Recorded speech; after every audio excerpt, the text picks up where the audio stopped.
mesa y entra en plano el Daniel Arbulo, a quien recibimos con ese gran aplauso. Gracias. Placer, Representando la Defensoría del Vecino de Montevideo. Daniel, ¿qué te parece si arrancamos contando qué es eso? Bienvenido. Bueno, muchas gracias por la invitación, por la buena onda y por la receta. Bueno, la Defensoría va a cumplir 20 años, es una institución de promoción de derechos en el territorio de Montevideo que tiene como dos tareas fundamentales. La primera es contribuir a la mejora de los servicios públicos de municipios y de la Intendencia a través en general de reclamos de vecinos y vecinas. Y la segunda es precisamente una institución de derechos en el territorio, de generar las condiciones para que las personas podamos no ser vulneradas en nuestros derechos y en nuestra vida cotidiana. Esas son como las dos tareas que tenemos. Entonces, la mayoría de las personas nos convocan en términos de algún reclamo puntual, concreto, sobre un barrio, sobre una esquina, sobre un contenedor, sobre una parada rota, sobre un ómnibus que no pasa, pero en general esos reclamos tienen que ver directamente con derechos. Cuando un ómnibus no sale en hora, hay niños que llegan tarde a la escuela. Claro. ¿No? Cuando una vereda está rota, hay una persona en silla de ruedas que no puede hacer el recorrido fuera de su barrio. Cuando un ómnibus precisamente no permite que una silla eléctrica suba al ómnibus, lo que estamos haciendo es vulnerando el derecho de las personas. Entonces, la Defensoría es una institución que tiene como este doble juego. Primero, recibir los reclamos y contribuir a la mejora de servicios, pero además asumir que los servicios públicos son una garantía de todos nuestros derechos. Entonces, ahí es que ustedes van a conocer de la Defensoría que trabaja en temáticas vinculadas con personas sin hogar, en discriminación, en accesibilidad, en salud mental, en la preocupación por las infancias, en un montón de cuestiones vinculadas con la convivencia, que es una de las preocupaciones mayores que nos llegan a la Defensoría. En definitiva, una vez al año, el defensor de vecinas y vecinos, en este caso me toca a mí hasta el 2029, presenta ante la Junta de Montevideo un informe de todo lo que hace. La semana pasada nosotros presentamos un informe de 2 horas y pico, un informe bastante completo de todo el trabajo de la Defensoría y de los desafíos, y también de las debilidades, porque tiene 20 años la Defensoría, pero hablando de tango y de nostalgia, 20 años no es nada para estas instituciones. Claro, no es nada. Efectivamente. Pero bueno, en estos 20 años la Defensoría, que es un convidado bastante molesto, porque transmite cuestiones que en general rompen de alguna manera ciertas estabilidades previas, ¿no? O rompe lógicas de funcionamiento de algunas oficinas. La Defensoría fue de las instituciones que, ahora lo vuelve a instalar como tema, planteó la preocupación sobre las personas con síndrome de Diógenes, personas que acumulan cotidianamente en sus casas y que, bueno, esa acumulación termina atentando contra el derecho de salubridad de esas mismas, pero además de su entorno. La situación de las personas sin hogar. Montevideo sigue incrementando la cantidad de personas que no tienen hogar. Nosotros el año pasado presentamos un informe a la Comisión de Desarrollo Social, participamos desde la Defensoría en un espacio que se llama Consejo Consultivo de Calle, que es un espacio en donde están distintas instituciones, pero ahí el papel de la Defensoría es decir, bueno, acá no tiene que estar solo el reclamo de las personas que viven en un hogar, también tiene que estar el reclamo de las personas que están sin hogar y también hay un cuestionamiento desde la Defensoría a esta lógica que parecemos tener los uruguayos, que tenemos una ley o una norma y que al otro día se soluciona. En la Constitución todos tenemos derecho a una vivienda. Sin embargo, tenemos más de 5.000 personas en Montevideo y más de 6.000 y pico en todo el país que no tienen hogar. ¿Cuántas acá en Montevideo, perdón? En el entorno de 5.000. Y nosotros presentamos el informe el año pasado, un informe apoyándonos en la Facultad de Arquitectura. Esto es una característica de la Defensoría, de trabajar con muchas instituciones y especialmente con centros de conocimiento, donde decíamos, bueno, de no mediar un cambio real de política y un acuerdo político estable y de largo plazo, nosotros vamos a estar en el 2030 con 10.000 personas en situación de sin hogar en todo nuestro país. Y eso es un problema. Lo planteamos nuevamente en el informe la semana pasada y los ediles y edilas fueron contestes a generar las necesidades de diálogo. Daniel, antes de que siga, porque está genial y aparte tenés datos buenísimos, ¿ustedes tienen potestades ejecutivas para hacer algo? o hay que trasladarlo, ya sea a la Junta, a la propia Intendencia, ONGs, etcétera? Brillante pregunta. En estricto rigor, las defensorías en todo el mundo, el Ombudsman, el comisionado parlamentario, la institución de derechos humanos, estas instituciones de promoción de derechos no tienen capacidad ejecutiva. Bien. Tampoco tienen capacidad legislativa. Lo que sí generan recomendaciones en nuestro caso o sugerencias tanto al Ejecutivo como al Legislativo. ¿Son escuchados acá? Somos escuchados, Bien. somos escuchados y hay muchos procesos que se generan cotidianamente en donde la Defensoría es parte. Por ejemplo, Bien. en el tema de transporte público, la Defensoría es parte de un consejo consultivo del transporte público. Nosotros estamos esperando que se convoque con el inicio de esta nueva administración para plantear algunas cuestiones vinculadas con accesibilidad. Con todas las administraciones. Con todas las administraciones, exacto. Y también tenemos muchísimo trabajo con los municipios. Y ahí hay, por ejemplo, con el municipio B tenemos convenios de trabajo. Nosotros funcionamos no solo en Ciudad Vieja, sino que tenemos un programa de la Defensoría en tu barrio, que en un año recorrió 30 barrios de Montevideo, en donde vamos, recogemos las demandas, generamos espacio de diálogos, asambleas, generamos una instancia en donde trasladamos las demandas, pero además hay una devolución. A nosotros nos parece importante estos papeles porque el Estado en general tiende a pensar que con una resolución se soluciona un problema. Claro. ¿No? Y yo decía el otro día en la Junta Departamental, bueno, en estricto rigor hay muchísimas resoluciones sobre las infancias en nuestro país. Sin embargo, el 30% de nuestros niños viven en hogares pobres. Claro. Hay muchísimas resoluciones sobre la accesibilidad en Montevideo. Sin embargo, hay personas con distintas discapacidades físicas que no se pueden mover más allá de su barrio. Hay resoluciones que tienen que ver con el disfrute de nuestros espacios públicos. Sin embargo, hay problemas. Entonces, las defensorías están precisamente para reclamar y exigir, primero en clave de derechos, pero además en esto de decir, bueno, no podemos quedarnos solo con una declaración, con una norma, con una regla o con un programa. Bien. Dani, Bien. tocaste Sí. muchos puntos de qué se trata, presentando un poco, porque tiene 20 años, pero realmente yo no conocía el defensor del vecino. Sí, bromeaba a los vecinos en alerta, que más que nada por la seguridad del barrio, que se juntan los vecinos, pero no sabía de esto. Después creo que desarrolla un poquito más cómo eligen también quién es el encargado de poder llevar a cabo eso. Pero me gustaría saber, porque estuve leyendo que hicieron diferentes censos, también se habla no solamente de las quejas, sino de la xenofobia, las maneras también de los vecinos de quejarse de ciertas cosas. Y vamos a la pregunta concreta. ¿De qué nos quejamos los montevideanos? ¿Cuál es la mayor queja que tenemos nosotros?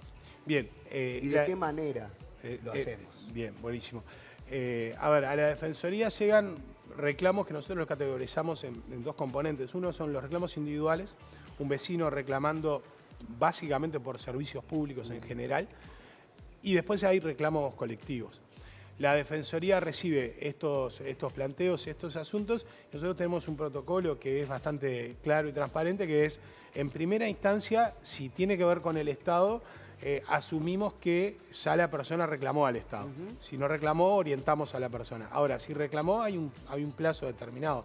Y no puede pasar, por ejemplo, que la Intendencia esté 2 años para reparar una vereda o un caño roto por la misma intendencia o por un municipio. Por ejemplo, las balizas, que a veces están ahí. Efectivamente. Yo tengo una en la Para esquina de semana, casa que está cumpliendo años. Está cumpliendo años. La veo más a la baliza que a mi familia. Ahí Bueno, ahí voy con ustedes. Ahí en general, cuando la persona siente que no está siendo escuchada por la Intendencia, el municipio y también por el Gobierno Nacional, tiene este O por espacio los para reclamar. entes. O por los entes. OCE, etcétera. Un típico reclamo que nos llega a la Defensoría y nosotros orientamos es qué sucede cuando se rompe algo, una subestación de UTE, y eso tiene consecuencias sobre, por ejemplo, mi pequeño comercio. Bien. ¿No? Ahí el Estado tiende a generar una especie de defensa automática con 2 respuestas. Esto no es acá, y esto es en otra oficina, o esto lo tenemos solucionado. Y en general, lo que hace el Estado, como hacemos todas las personas, es mentirse sobre esto mismo. Claro. No está solucionada la situación de las personas que se les rompe, no sé, alguna máquina en un restaurante porque hubo un problema, un desperfecto con UTE o con OCE. De hecho, no está solucionada la situación del agua en nuestro país. El 50% del agua que recorre los caños se pierde. Y entonces eso es un problema. La respuesta en general del Estado es una respuesta pocas veces autocrítica, y por eso es importante tener este tipo de instituciones. Claro, Sin duda. claro. Que trasladen esto de decir, bueno, ¿qué reclamos tenemos? más allá de los reclamos en convivencia, que son el 40 y pico % de los reclamos que nos llegan, y ahí hay muchísima cuestión vinculada con xenofobia, discriminación, racismo, actos de violencia en nuestros barrios. Si retiráramos este 40%, el otro 60%, la mayoría de los reclamos tienen que ver con el medio ambiente. Contenedores, recolección de residuos, Bien. espacios públicos. ¿Ruidos molestos también? En ruidos molestos nosotros estamos ahí, están en el espacio de convivencia. Ajá. ¿Qué sucede con los ruidos molestos? Los ruidos molestos, primero hay una normativa, nosotros le hemos transmitido a la Intendencia que esta normativa es bastante desactualizada y que es necesario dar algunos debates. Por ejemplo, un debate que hay que dar es sobre la noche en Montevideo, ¿no? Y los ruidos molestos tienen una normativa y uno podría decir, bueno, ya está la normativa. Bueno, no, la normativa es una cosa. Ahora, la convivencia en términos de cómo me vinculo yo con el resto de mis vecinos y vecinas es otra cosa. Y no siempre se soluciona a la interna de cada edificio, de cada barrio, sino que necesitas espacios, por ejemplo, como los que tenemos en la Defensoría de Mediación Comunitaria. En el municipio B, nosotros tenemos un convenio con el municipio, que es un programa de mediación comunitaria, en donde nosotros pasamos en el 2023 de tener unos 40 reclamos por algunas situaciones vinculadas con las comparsas y el candombe a tener una sola en el 2025. Bien. ¿Por qué? Porque se desarrolló un programa de mediación comunitaria en donde, entre otras cosas, los vecinos y vecinas que reclamaban entendieron que es un derecho y que hay una ley que regula y protege la expresión del candombe, que además Claro. es una expresión, que es un patrimonio inmaterial de la humanidad. Entonces, esto es importante transmitirlo a los vecinos que reclaman, pero también las comparsas generaron una mesa de comparsa, generaron condiciones en donde los vecinos se informan sobre los horarios, Bien. donde hay Qué días teléfono sí, de qué días referencia, no, claro. qué días sí, qué días no. Organizaron sus recorridos, entonces yo puedo ir primero. Ah, pues está el corte de calle también, y no solamente el tema sonoro. Efecto, Sí, sí, claro. en efecto. Claro. Ahora, esto es muy importante. El debate, si yo voy a la norma, ruido molesto es cualquier ruido molesto que supere los 39 o 45 decibeles. En el decibelímetro, antes que me pregunten. Muy bien. Decibelímetro. Ahí ya tenés. Bien. Decibelímetro. Yo después te lo anoto. Pero en estricto rigor, es imposible que un tambor mida menos de 39 a Claro. pocos metros. Y entonces ahí hay una cuestión que es, la norma dice una cosa, pero la realidad dice que nosotros, bajo ningún concepto podemos como departamento ni como país, imaginarnos tan solo vivir sin el candombe y sin el carnaval. Entonces ahí el diálogo entre la normativa y los derechos es el papel de la Defensoría. Bien, está bueno. ¿Qué sucede, por ejemplo, con muchísimas expresiones culturales en algunos barrios? Y ahí hay otro reclamo que nosotros le hemos trasladado a la Intendencia. Las normas de convivencia, o llamémosle de ruidos molestos o de eventos, son lo mismo para una gran productora que para un club de barrio que organiza un festival de muro joven. Claro.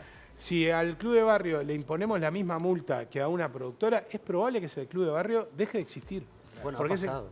de hecho, Con ha carnaval sucedido. a los conjuntos les cuesta cada vez más tener un Encontrar. lugar de ensayo. Claro. Es muy difícil y hay clubes que han cerrado porque también era el sostén de, Claro, de vivían esa de eso. historia y para muchos también era, yo siempre digo que los clubes son el corazón del barrio, Claro. donde se junta, se hace deporte, donde trabajan también para la educación de la zona y lamentablemente se ha perdido por eso. Sí, efectivamente. No estoy respetando también al que vive al lado. Digo, yo voy, ensayo y me voy. Entiendo también que la persona capaz que vive al lado le molesta mi O voz, no le mi gusta, codo, o se tiene que levantar temprano. Entiendo yo qué pila sé, de contexto, claro. pero Pero si el vecino está informado, como dice Claro. Daniel, es otra cosa. Claro, por eso Sí, lamentablemente sí. ¿Verdad? es Y- bravo. y- Y la agresión, yo me acuerdo que en un lugar de ensayo nos tiraban piedras. Claro. Claro. Ahí también está, digo, yo entiendo y está bien, pero cuando ya ¿Hasta pasa la dónde? agresión, Claro. hasta como que yo te diga el tambor y también seguramente alguna gente también genera un poco de racismo. No Sí. solamente lo sonoro, Exacto. sino comentarios bastante racistas, que yo he escuchado, ¿no? De varios. Claro. Lamentablemente. Entonces, Sí, sí, el lamentablemente. debate en esto es, bueno, ¿qué dice la norma y qué dice la realidad? Nosotros le hemos planteado al área de convivencia la necesidad de discutir algunas cuestiones. Nosotros nos planteamos en unos meses impulsar un debate sobre la noche en Montevideo. Y hay otros ombudsman, otras defensorías territoriales que han discutido esto y han dicho, bueno, si nosotros tenemos la diversión, es un derecho también. Volviendo a los clubes de barrio, si nosotros nos permitimos que la letra que que está establecida en las normas no se vincule con la realidad, lo que nos termina sucediendo es que hay barrios en donde no tienen acceso a esa cultura popular. se apaga. ¿Y de qué manera tienen acceso a la cultura popular? Trasladándose a los barrios centrales, pagando, generando un espacio de mercado, y uno puede decir, bueno, pero hay muchísimos presupuestos participativos que tienen que ver con, no sé, el Club Fraternidad, el Anfiteatro Canario Luna. Uno puede nombrar decenas de organizaciones en distintos barrios, en El Cerro, en La Teja, en cualquiera de los barrios, en donde hay muchísima gente trabajando que tiene que ver con la identidad, que esas organizaciones también son el respaldo del propio Estado, porque cuando el Estado necesita, las organizaciones comunitarias son el segundo sostén después del Estado. Bien. Ahí se organizaron decenas de ollas populares, merenderos, ahí se organizaron murgas que critican, murgas jóvenes especialmente, que critican al mundo adulto. Entonces, este debate... Perdón, puntualmente, Cuarén, 1080, no lo digo porque estés acá enfrente, en la época de pandemia, y sí, ahora puso Sin un ningún merendero, lugar a le dio duda. a comer a muchos niños del barrio, ¿no? Sin ningún lugar a No duda. solamente es tocar un tambor, Exacto. es lo que genera. Y Para cerrar, porque nos quedamos sin tiempo y la gente creo que tiene 1.000.000 de preguntas, ¿hacia dónde se dirige? ¿Cuáles son las vías de contacto con la Defensoría del Vecino? Bien, en Placa está apareciendo el teléfono que en general utilizamos, el WhatsApp, 098-187-301. En ese teléfono las personas se contactan directamente y ahí hacemos seguimiento. Bien. Después en las redes sociales de la Defensoría, Instagram, X y Facebook, @DefensoríaMBD. En unas semanas vamos a reinaugurar. correo electrónico, Hay un perdón, correo también, ¿no? electrónico, exacto. defensoriadelvecino.gov.uy. Exacto. Y además va a estar nuestra página web, de Defensoría MBD, que ahí queremos agradecerle al área de AGESIC que está desarrollando la página web. Y permítanme, antes de cerrar, agradecerle a todo el equipo de la Defensoría, que es un equipo de muchísimo trabajo, que tiene una debilidad. En general son mayoritariamente pasantes o personas con contratos que no son permanentes, y ese es parte del trabajo que tiene la Defensoría.